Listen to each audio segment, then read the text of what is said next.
Hai,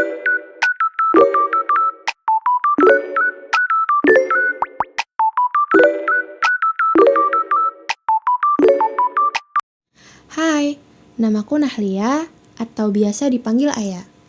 Aku merupakan seorang mahasiswa psikologi semester 5 di salah satu universitas di kota Purwokerto. Sebenarnya, aku merupakan orang yang menyenangkan dan juga mudah bergaul. Aku memiliki kepercayaan diri yang baik untuk bisa berkomunikasi dengan orang lain. Namun, belakangan ini kepercayaan diriku menurun. Aku mulai merasa khawatir ketika harus berkomunikasi dengan orang lain. Tepatnya, setelah kuliah di psikologi, aku selalu menebak-nebak isi hati dan juga pemikiran orang lain. Aku menganggap bahwa semua orang pasti memiliki persepsi buruk tentang diriku. Aku takut, bahkan ketika harus mengobrol dengan orang lain. Aku berpikir bahwa mereka sebenarnya risih dengan keberadaanku.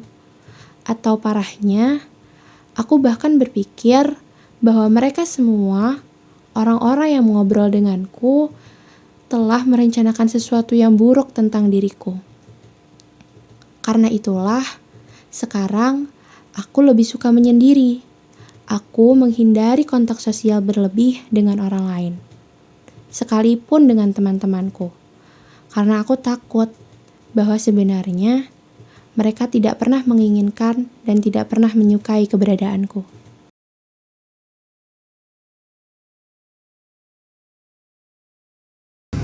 Selamat siang, Mbak. Selamat siang, Pak. Dari mana ini? Saya dari kampus. Kebetulan ada kegiatan tadi. Oh, kesini sama siapa? Kesini sama temen, diantar temen gitu, sekalian arah pulang. Oh gitu. Temennya udah pulang tapi. Nunggu di depan tadi Oh, kan. nunggu di depan Iya. gitu. Tadi ada kegiatan. Kegiatan apa kalau boleh tahu? Cuma kegiatan kayak baru dari Curug gitu sih, Pak. Oh, Having gitu. fun dari UKM gitu. Fun banget ya. Iya, fun banget kebetulan. Berarti ikut UKM. UKM apa? Ikut UKM kesenian, Pak. Oh gitu. Seni banget anaknya ya. Abis. Parah gitu. Iya, Pak. Oke. Sebelumnya perkenalkan ya, saya Ibnu sebagai konselor di sini. Udah tahu belum kalau di sini kegiatannya mau ngapain gitu? Saya tahunya cuma saya mau konseling di sini sih, Pak, tapi untuk bagaimananya saya belum paham. Yang atas kemauan sendiri atau ada yang nyaranin? Atas kemauan sendiri. Oh gitu, baik. Sebelumnya dengan Mbak siapa ini saya bicara? Iya. Sebenarnya kenalin ya, Pak, saya Nahya. Biasa dipanggil Ayah aja mungkin, Pak, biar gampang. Oh Mbak Aya ya, oh, baik.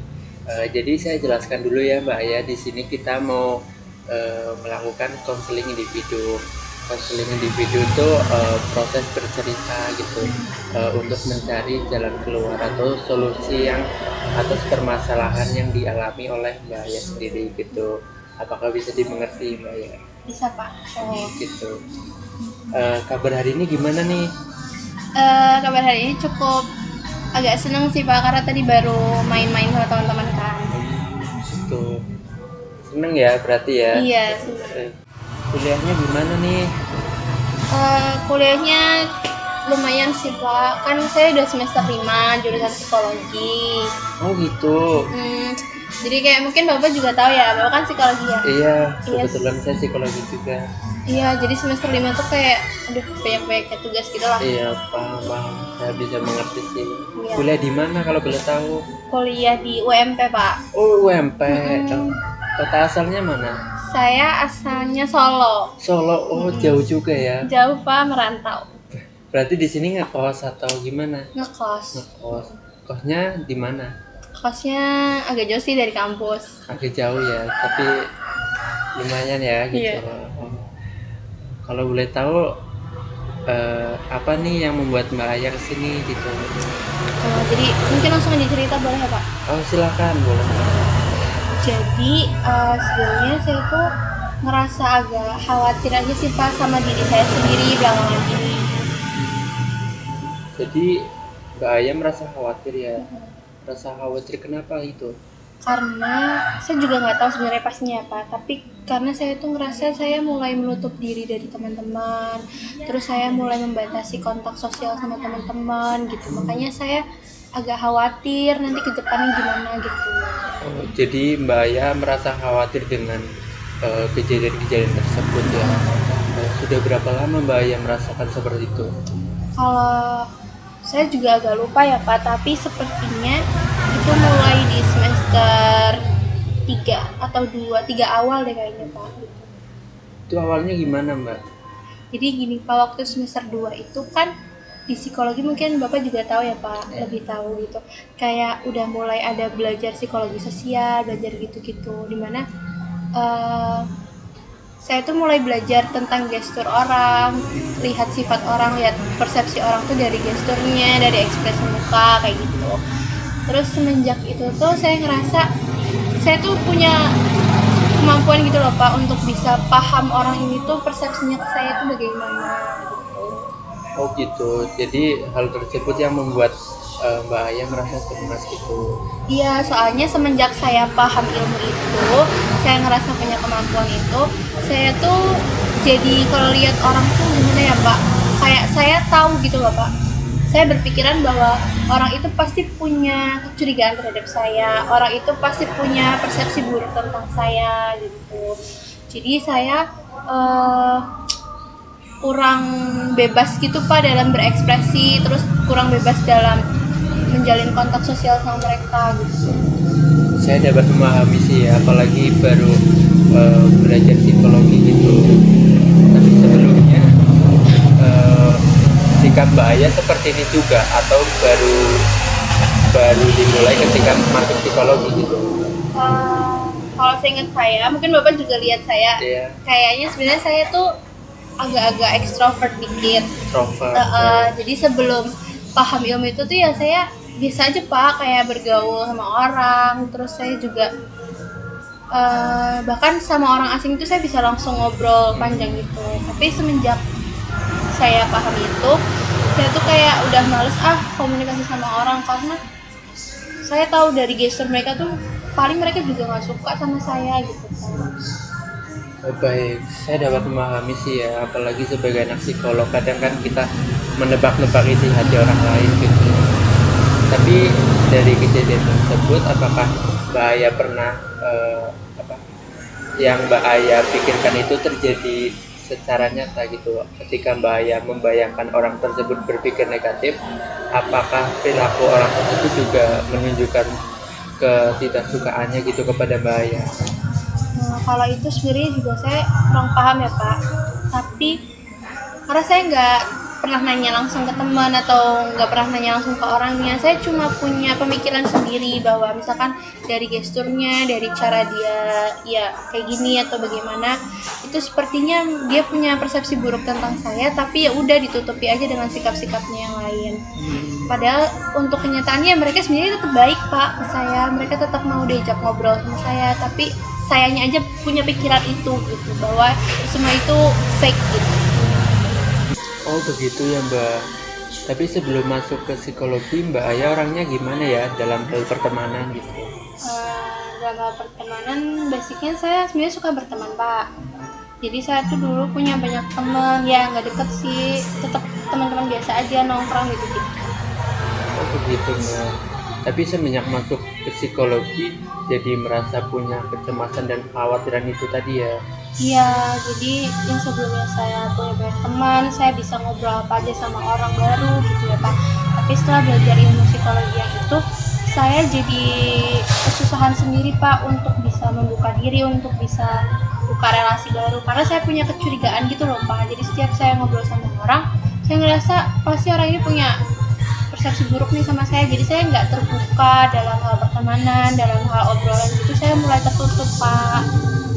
Apakah Mbak Aya ada bukti nyata dari pemikiran yang Mbak Aya sebutkan tadi? Ya kalau ternyata kayaknya nggak ada. Sebenarnya saya nggak tahu ya Pak, karena saya juga nggak pernah tanya langsung ke teman apa mereka tuh benar-benar punya persepsi buruk tentang saya gitu. Tapi ya saya yakin aja Pak, karena dari gesturnya, dari yang saya pelajari, gestur gestur-gestur tertentu yang mereka tunjukkan tuh ya memang bermaknanya mereka punya persepsi buruk sama saya gitu. Baik. Nah itu karena Mbak Aya belum ada bukti nyata. Kalau dalam psikologi itu ada istilah mind reading. Jadi kita suka menebak-nebak apa isi pikiran orang lain loh. Padahal kan itu belum tentu terjadi ya kan. Mungkin Mbak Aya selama ini kebanyakan suka menebak-nebak gitu. Jadi sebenarnya khawatiran itu nggak ada, cuman ada di kepala Mbak Aya saja. Oh, berarti ini ya Pak, penerapan saya selama ini, penerapan ilmu psikologi saya itu masih keliru ya Pak? Betul sekali gitu. Jadi kan nggak semua orang sesuai dengan apa yang dipikirkan oleh Mbak Aya gitu. Bisa jadi orang tersebut punya pemikiran lain atau punya pandangan lain, belum tentu berpikiran negatif tentang Mbak Aya sendiri gitu. Iya, mungkin itu sih Pak, saya juga udah mulai ngerasa yang terjadi sama saya nih udah mulai ganggu kehidupan loh Pak. Jadi kayak di kampus saya udah nggak bebas, terus saya jadi kesusahan kalau mau ngerjain tugas atau apa, karena saya selalu curiga ke orang gitu. Makanya saya kayak pengen cari solusi dari Bapak gitu. Saya dapat memahami sih, emang kadang tuh sebagai anak psikologi pasti kita suka menebak-nebak hati orang lain ya, pikiran orang lain gitu. Tapi kan nggak selamanya apa yang kita pikirkan dan kita persepsikan ke orang lain itu benar-benar itu faktanya loh. Bisa jadi kebalikannya, atau orang lain itu sikapnya netral tapi kita mempersepsikan bahwa orang tersebut berpikiran negatif gitu. Iya Pak. Nah, pemikiran-pemikiran itu yang membuat kita menjadi salah paham sendiri. Jadi alangkah lebih baiknya kalau kita harus mengkonfirmasi kepada orang tersebut apakah benar orang tersebut itu mempersepsikan kita negatif, atau jangan-jangan cuma persepsi Mbak Aya aja sendiri nih gitu. Iya Pak, tapi saya bingung kayak gimana konfirmasinya ya Pak, karena pemikiran itu tuh ke semua orang gitu, sedangkan nggak semua orang tuh dekat dengan saya gitu. Nah, mulai dari itu mungkin Mbak Aya bisa coba dengan untuk berpikir positif terlebih dahulu gitu. Jangan menganggap semua orang pasti mempersepsikan Mbak Aya tuh buruk, belum tentu gitu. Masih banyak kok orang-orang yang baik gitu. Betul atau tidak Mbak Aya?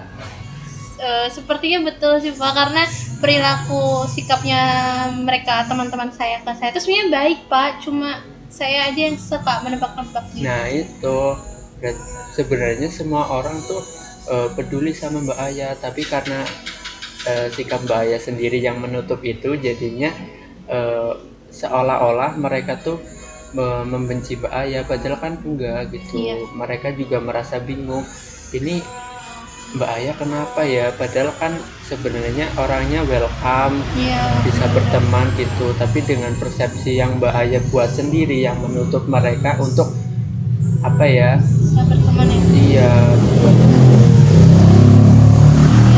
Terus saya harus gimana Pak, karena saya udah terlanjur punya pemikiran itu gitu. nah mungkin ada istilah, nggak ada kata terlambat ya dalam mempelajari sesuatu ya. Mungkin dari saya untuk Mbak Aya, mungkin Mbak Aya mulai bisa untuk menceritakan tentang apa yang Mbak Aya pikirkan gitu, untuk mengkonfirmasi apakah pemikiran dan perasaan Mbak Aya ini sebenarnya benar atau salah sih.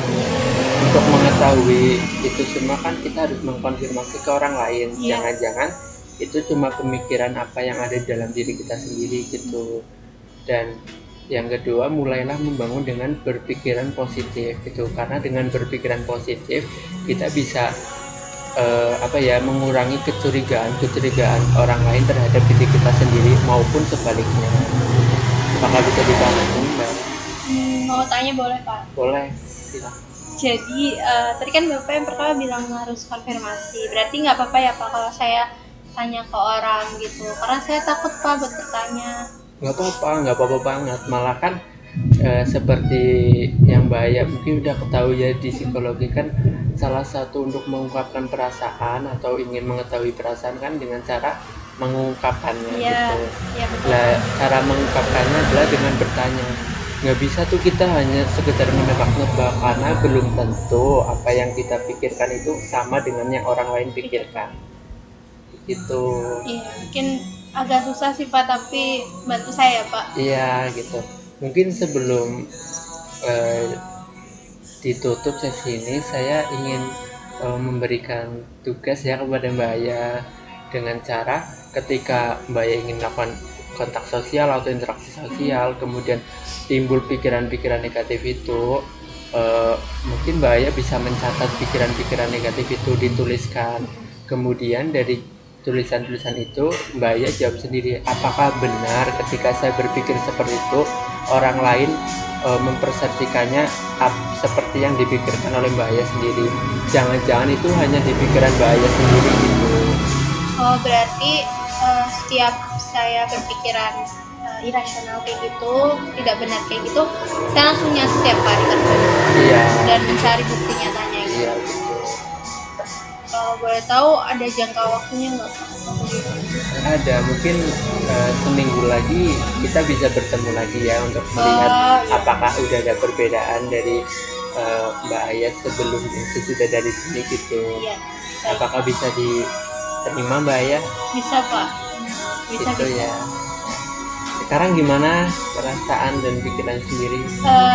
Sekarang saya sudah mulai agak iya sih sadar Pak, kalau misalkan kayak yang tadi Bapak bilang, sebenarnya itu mind reading mungkin kali ya Pak, saya hanya menebak-nebak gitu, padahal saya nggak tahu kondisi aslinya gitu. Oh, gitu. Berarti selama ini saya membuat menenggelamkan diri saya sendiri ya pada kesulitan. Iya, gitu. Sebenarnya sih tidak masalah Mbak kita menebak-nebak pikiran orang lain, tapi kita harus melihat konteksnya dulu. Jangan semua dipukul rata gitu, karena kalau seperti itu kita sendiri yang jadinya rugi, karena kita mempersepsikan semua orang buruk, padahal kan bisa jadi kan semua ada orang yang ingin membantu Mbak Aya, tapi karena Mbak Aya mempersepsikan buruk, jadi orang itu jadi nggak mau membantu lagi gitu, karena sudah dipersepsikan buruk oleh Mbak Aya gitu. Berarti penempatannya aja kurang tepat ya Pak. Tuh. Ya itu bikin saya kesulitan Pak, saya jadi kesusahan di kampus, nggak punya temen gitu. Tadi kan Mbak Aya bilang bisa berteman dengan siapapun kan. Iya. Nah itu mungkin mulai digali lagi, dikembangkan lagi, karena itu skill yang sangat bagus loh Mbak. Jangan sampai gara-gara punya pemikiran dan perasaan seperti itu menghalangi sikap Mbak Aya, perilaku Mbak Aya dulu yang suka berteman gitu. Ya mungkin akan saya coba sih Pak. Terima kasih ya Pak. Ya begitu ya Mbak ya. Iya. Sampai bertemu lagi di minggu depan. Semoga apa yang saya katakan di sesi konseling ini bisa bermanfaat bagi Mbak Aya dan bagi saya sendiri, karena kita sama-sama belajar gitu. Iya, bermanfaat sih Pak. Saya jadi sadar sekarang. Iya. Iya. Ya sudah, terima kasih Mbak Aya. Terima kasih ya Pak. Sampai jumpa di minggu Iya, depan. terima kasih.